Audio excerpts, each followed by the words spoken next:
나를 사랑하게 하는 자존감. 파트 5. 누구나 자존감을 높일 수 있다.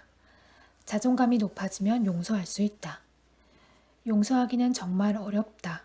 나를 억울하게 만든 사람을 용서하기란 정말 힘들다. 한 여성은 중학교 때 담임 선생님을 용서할 수 없어서 병에 걸렸다. 담임은 남자 선생님이었는데 친구들 앞에서 자신을 욕하고 뺨을 때렸다는 것이다. 이름표 위로 가슴을 만지기도 했다. 나이 30이 넘은 지금도 그 일을 생각하면 치가 떨린다고 했다. 수치심으로 가슴이 방망이질 치고 얼굴이 붉어진다고 했다. 그 일 후에 대인 기피증도 생겼다. 하도 억울해서 대학 때는 복수하려고 선생님 집을 찾아가기도 했다. 그러나 차마 배를 누르지 못하고 눈만 흘겨주고 돌아왔다고 했다. 장문의 편지도 썼다. 그러나 답장은 오지 않았다. 더 화나고 분했다. 신경성 대장염도 생겼다. 담임 선생님에 대한 이 억울함과 분노가 그녀를 병들게 하고 있었다. 또 다른 경우도 보자. 40대의 남성은 공황장애였다. 공황장애는 심하게 불안을 느끼는 노이로제이다.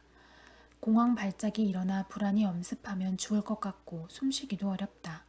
원인은 아버지에 대한 증오심 때문이었다. 아버지는 외국 유학도 다녀왔는데 술버릇이 나빴다. 술만 취하면 어머니를 구타했다. 칼을 들고 어머니를 위협한 일도 있었다. 불쌍한 어머니는 울부짖기만 했다. 어린 그는 어머니를 구할 수 없었다.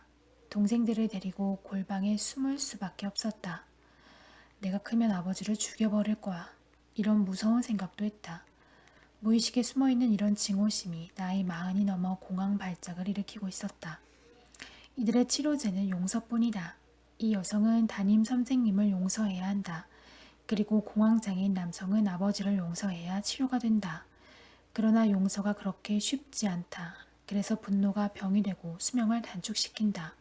죽으면 죽으리라의 저자인 안희숙 여사의 설교를 직접 들을 기회가 있었다. 이웃사랑은 이를 악물고 하는 거예요. 라는 말이 감동적이었다. 용서도 이를 악물고 하는 것이다. 용서하기로 결심하고 의지로 용서하는 것이다. 미운 아버지, 미운 담임 선생님이 마음에 떠오를 때마다 반복적으로 용서하면 마침내 용서가 된다. 또 이렇게 생각해 보는 것도 도움이 된다. 아버지도 그럴 수밖에 없는 이유가 있었을 거야. 어려운 일이지만 미운 사람의 입장에 서서 생각하고 이해해 주는 것이다.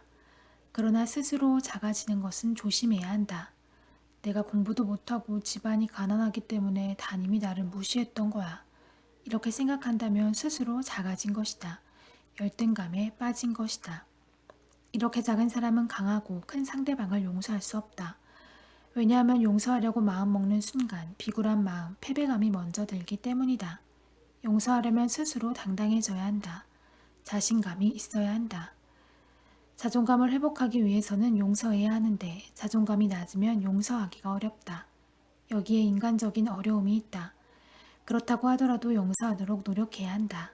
대인관계에서 화해가 이루어지고 평화가 회복되면 자존감도 회복된다.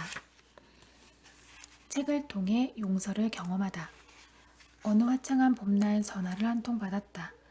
자기는 유학 중인 여학생인데 귀국하는 길에 나를 꼭 만나고 싶다고 했다.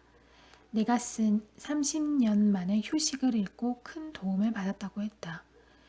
약속한 날 학생은 정시에 나타났다. 예쁘고 유쾌한 느낌을 주는 학생이었다. 자기가 책을 통해서 어떻게 변화되었는지 눈물을 흘리며 이야기해 주었다. 매우 극적이어서 듣는 나도 감동했다. 그녀의 유년기는 불행했다. 살벌한 가정이었다. 부모는 늘 치열하게 싸웠다. 성난 아버지가 번번이 칼을 들고 나왔기 때문에 어린 그녀는 공포에 떨었다. 자기 집 식탁은 온통 칼자국이 나 있었다고 했다. 그런데 칼에 든 아빠보다 엄마가 더 미웠다고 했다. 아빠를 자극하고 화나게 하는 엄마가 더 미웠다.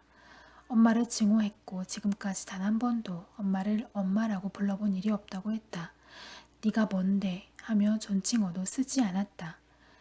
여고 시절에는 가출하여 주로 친구 집에서 학교를 다녔다. 지독한 날들을 보냈다.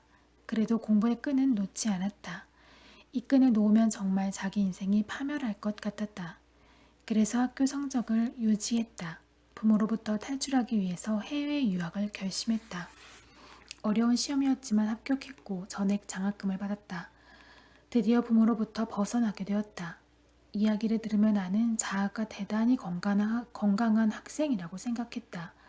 그러나 그렇게도 바라던 일이 이루어졌는데도 마음은 공허하고 우울했다. 유학생활은 쓸쓸하고 외로웠다. 친구가 30년 만에 휴식을 권했다. 책을 단숨에 읽었다. 책에 빨려든 듯 놓을 수가 없었다.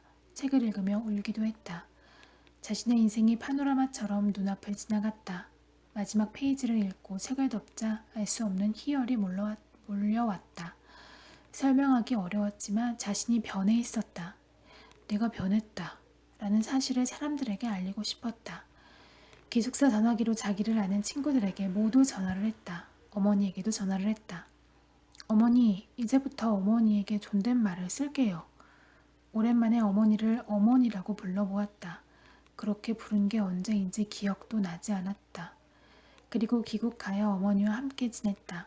물론 존댓말을 쓰고 있다. 어머니도 좋아했다.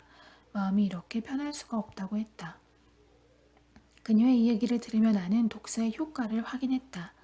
책만 읽고도 사람이 이렇게 달라질 수 있다니. 놀라웠다.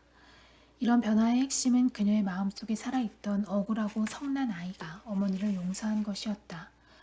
물론 아직도 가야 할 길이 남아있다. 고 생각한다. 그러나 큰 산을 넘었다. 이렇게 용서하기 시작하면서 마음도 편해지고 자존감도 회복된다. 열등감. 그 책임은 궁극적으로 자신에게 있다. 생각해보면 자존감을 무너뜨린 어머니와 다른 사람들이 원망스러울 것이다. 내가 이런 열등감을 갖게 된 것은 잔소리 많은 어머니 때문이었어요. 혹은 형만 인정해준 아버지 때문이었어요. 라고 말할 수도 있다. 그러나 한 가지 알아둘 것이 있다. 잔소리 많은 어머니를 만난 자식들이 다 열등감에 빠지는 것은 아니다. 물론 그럴 가능성은 높지만 열등감에 빠지지 않은 자식들도 있다. 부모라는 인적 환경에 어떻게 반응할 것인가, 이를 선택하는 것은 당신이다. 원망하고 현실에서 도피하는 열등감 쪽 반응을 선택한 것은 당신 자신이다. 내 말을 기분 나쁘게 듣지 말길 바란다. 열등감을 치유할 때 꼭 짚고 넘어가야 할 부분이 있기 때문에 이렇게 말할 수밖에 없는 심정을 이해해 주기 바란다. 자신의 선택에 대한 책임은 자신이 져야 한다. 물론 억울하기도 할 것이다. 그러나 자신의 책임을 인정하기 전까지는 열등감을 치료할 수 없다는 것을 알아야 한다. 남을 탓하는 것만으로는 내 문제가 해결되지 않는다. 부모의 사과를 받아봐도 잠시 위안은 되지만 자존감은 회복되지 않는다. 그리고 부모님은 이미 늙어서 사과를 받기에는 너무나 힘이 없다. 차라리 열등감 문제와 관련된 사람들을 용서하는 편이 더 효과적이다. 아버지, 당신을 용서합니다. 아버지도 당신의 열등감 때문에 그렇게도 자주 저에게 화내고 혼내셨을 것입니다. 어머니, 어머니를 용서합니다. 아버지는 가정을 돌보지 않으셨고 어머니는 가난한 형편에 자식들과 먹고 살기 위해서 그렇게도 바쁘셨을 것입니다. 어머니는 최선을 다해 사셨던 것입니다. 그래서 저는 어머니 없는 빈방에서 많은 날들을 보내야 했습니다. 이렇게 용서하고 나면 마음이 편해진다. 자신감도 생긴다. 자존감을 회복시키는 자기 위로. 성폭행이나 왕따를 당한 후에 열등감에 빠지는 사람들은 내가 못나서 그런 일을 당한 거야. 나는 폭대가리가 없어서 그런 일을 당한 거야. 나는 비겁했어. 라고 자기를 비난한다. 그러나 그러면 안 된다. 그건 너무나 불공평한 평가이다. 당한 사람은 당신이다. 비난은 가해자가 받아야 한다. 당신 잘못이 아니다. 자기를 비난하지 말고 위로하자. 실현당한 여성이 있었다. 정말 믿고 사랑했던 남자에게 배신당했다. 배신감의 아픔이 가슴을 후비는 듯했다.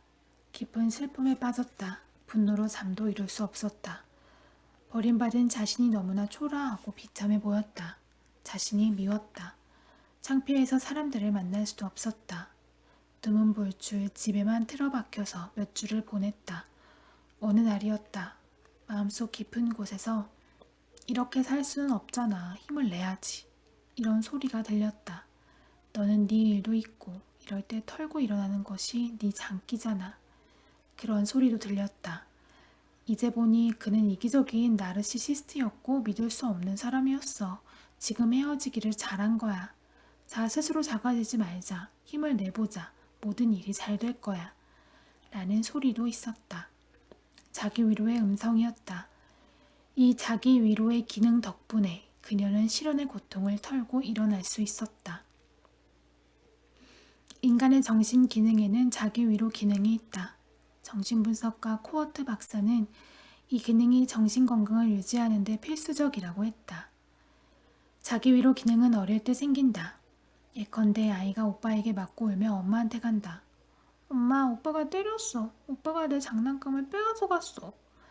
아이는 아프고 억울하다. 이때 엄마는 딸을 위로해준다. 우리 예쁜 딸을 누가 이렇게 괴롭혔지? 걱정 마. 엄마가 혼내줄게. 우리 딸 엄마가 아이스크림 줄까? 엄마의 위로를 듣고 아이는 만족한다. 마음이 풀린 딸은 뛰어나가서 또 재미있게 논다. 이제는 오빠가 두렵지도 않다. 이런 엄마의 위로는 아이의 심리 내부에 저장된다. 정신분석에서는 내재화라고 한다. 갓난아이가 울 때 엄마들은 아이를 안고 등을 다독거려준다. 아이는 울음을 그치고 고난 잠에 빠진다. 엄마의 위로 기능이다. 아이가 배가 아파서 울면 엄마들은 약손으로 배를 쓰다듬어준다. 또한 아이가 알아 누우면 엄마는 밤새워 아이를 간호해준다.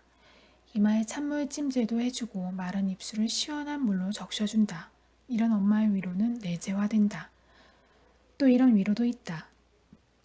대학 입시에 떨어지고 낙심하는 아들에게 엄마는 애써 밝은 표정을 보여준다. 아들은 엄마의 표정에서 위로를 읽는다. 이 위로는 아들의 인격 안에 내재화된다. 실현당한 딸 앞에서 아빠는 고함치며 화낸다. 이런 나쁜 놈이 있나 감히 내 딸을. 내가 그놈을 늘씬 패주고 와야겠다. 딸은 아버지의 분노를 보며 위로를 받는다. 이런 위로들이 마음의 저축이 되어서 자기 위로 기능이 된다. 자신을 비난하는 마음의 소리에 저항하자. 자기 위로 기능의 강도는 사람마다 다르다. 위로 기능이 강한 사람도 있고 약한 사람도 있다. 위로 기능이 강한 사람들은 인생의 어려움에 부딪혔을 때 절망하지 않는다. 우울한 감정도 비교적 빨리 회복된다. 잠시 슬픔에 빠지지만 오뚜기처럼 금방 일어나는 사람들은 자기 위로 기능이 강한 사람들이다. 이런 사람들은 어려울 때마다 부모의 따뜻한 위로를 충분히 받은 사람들이다. 강한 자기 위로 기능을 가진 사람은 남도 잘 위로한다. 슬픔에 빠진 사람도 이런 사람을 만나면 위로를 받고 힘을 얻는다. 성폭행이나 왕따를 당해도 자존감이 무너지는 일은 없다. 내면에서 자기를 살리는 위로의 말이 샘물처럼 솟아오르기 때문이다. 문제는 자기 비난 기능이다. 슬픔에 빠진 자신을 위로하기는커녕 자기를 비난하고 파괴하는 기능이 자기 비난 기능이다. 우울증의 원인이 자기 비난이다. 실현당한 여성이 있다고 하자. 앞서 소개한 여성은 자기 위로 기능이 강하여 슬픔을 딛고 일어났지만 이 여성은 심한 우울증으로 자살을 기도했다. 마음속에서 자기 비난과 자기 파괴의 언어가 그녀를 괴롭히고 있었다. 진작부터 난 그럴 줄 알았다. 다 네 탓이야. 네가 떠나간 것은 네 꼬락서니에 실증 났기 때문이야. 네가 얼굴이 예쁘기를 하니 학벌이 좋니 집안에 돈이 많기를 하니 뭐 하나 내놓을 것이 있어야 말이지. 네 주제를 봐. 몸은 뚱뚱해서 갈 사람이 간 거야. 아무도 너 같은 사람을 좋아할 리 없어. 사람들은 너에게 실증을 느껴. 네 인생은 왜 그렇게 제대로 되는 게 하나도 없니? 이번 일만이 아니잖아. 어릴 때도 그랬고 앞으로도 늘 그럴 거야. 네 인생은 늘 꼬이기만 할 거야. 너도 참 한심한 인간이다. 그녀의 마음의 소리를 들어보면 지독한 자기 혐오와 열등감에 가득 차 있는 것을 알 수 있다. 이런 언어가 내면에서 들려오면 저항하기 어렵다. 외부에서 누군가가 이런 소리로 공격해온다면 근거를 가지고 방어하고 변명도 할 수 있을 것이다. 자존심을 지키기 위해서 맞붙어 싸우기라도 할 수 있을 것이다. 그러나 자신의 내면에서 울리는 소리에는 저항할 수가 없다. 자신의 음성이고 자신의 평가이기 때문이다. 그 평가가 객관성이 없고 합리적인 근거가 없는 것이어도 대항할 언어를 찾기가 어렵다. 우울증으로 자살하는 사람들이 자신에게 들려주는 언어가 주로 이런 언어들이다. 우울증에 빠지면 이런 언어가 평소보다 훨씬 증폭되어 들린다. 자살 무렵에는 자기 비난의 소리가 마치 고함이라도 치듯 들린다. 죽어라, 쓰레기 같은 인간아. 나는 실제로 이런 환청을 듣고 자살을 기도한 분을 보았다. 자기 비난은 듣는 당사자를 기죽게 만들고 절망에 빠지게 한다. 심할 때는 피를 말리듯이 괴롭다. 사람들도 모두 자기를 무시하고 손가락질하는 것 같아서 몸둘 바를 모르게 부끄럽다. 사람 만나기가 무섭고 창피하다. 나 같은 것은 가족들도 귀찮아할 거야. 가족들을 위해서라도 차라리 내가 죽어 없어지는 게 나아. 그래서 자살을 기도하는 것이다. 객관적으로 볼 때 행복할 조건을 다 가진 것 같아 보이는 사람이 자살하는 이유가 이런 자기 비난의 기능 때문이다. 성격적으로 자기 비난이 심한 사람이 성폭행 같은 정신적 트라우마를 받으면 자존감이 안으로부터 무너져 버린다. 자기 위로 기능을 활용하자. 때로 억울한 일을 당했거나 인생의 실패로 자신이 못나 보이고 인생이 꼬일 때라도 우리는 자기 위로 기능을 활용해야 한다. 요즘처럼 경제가 어려울 때 사람들은 누구나 불안해진다. 이럴 때일수록 자기 위로 기능이 필요하다. 괜찮아, 잘 될 거야. 이보다 더 어려울 때도 넌 잘해왔잖아. 걱정 마, 잘 될 거야. 마음의 힘은 이런 위로를 통해서 공급된다. 이 힘으로 우리는 인생의 어려움을 관통할 수 있다. 자존감이 무너지는 것을 막아줄 수 있다.